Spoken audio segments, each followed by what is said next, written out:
एक बार फिर ईरान और अमेरिका आमने सामने हैं और वजह वही पुरानी परमाणु कार्यक्रम।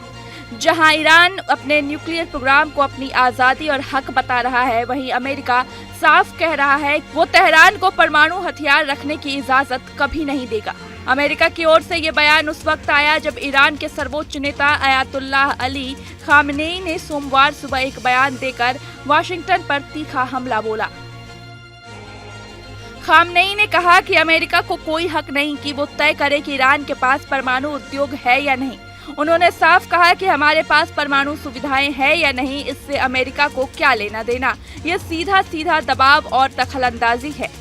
खामनेई के इस बयान के बाद व्हाइट हाउस की ओर से भी सख्त प्रतिक्रिया आई। एक अधिकारी ने ईरान इंटरनेशनल से बात करते हुए कहा कि राष्ट्रपति डोनाल्ड ट्रंप हमेशा से साफ रहे हैं, दुनिया के नंबर 1 आतंकवाद प्रायोजक देश को परमाणु हथियार रखने की अनुमति नहीं दी जा सकती। अमेरिकी अधिकारी ने आगे कहा कि ट्रंप प्रशासन ईरान के साथ दोस्ती और सहयोग के दरवाजे खुले रखना चाहती है, लेकिन इसके लिए शर्त यही है कि तेहरान आतंकवादियों को समर्थन देना बंद करे और इजराइल के अस्तित्व को स्वीकार करे। उन्होंने हाल में इजरायली संसद में ट्रंप के भाषण का हवाला देते हुए कहा कि मध्य पूर्व में शांति तभी संभव है जब ईरान अपने हिंसक रवैये को छोड़े।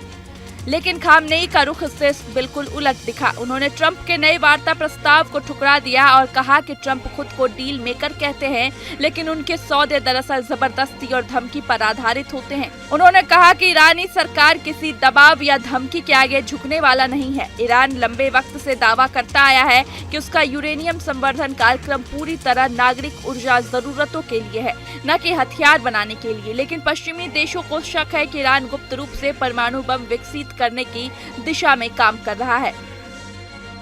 खामनेई ने अपने भाषण में हाल ही में इजराइल के साथ चल रहे 12 दिनों के संघर्ष का भी जिक्र किया और कहा कि ईरानी समर्थित बलों ने इजराइल को ऐसा झटका दिया कि जिसकी कल्पना कभी नहीं की थी। उन्होंने तंज कसते हुए कहा कि अमेरिकी राष्ट्रपति इजराइल की निराशा दूर करने के लिए कब्जे वाले फिलिस्तीन तक पहुंच गए। खामनेई ने अमेरिका पर गाजा में हो रहे नरसंहार का साथ देने का भी आरोप लगाया। उन्होंने कहा कि अमेरिकी राष्ट्रपति कहते हैं कि वो आतंकवाद के खिलाफ हैं, लेकिन गाजा में 4-5 साल के बच्चे और नवजात को मार रहे हैं।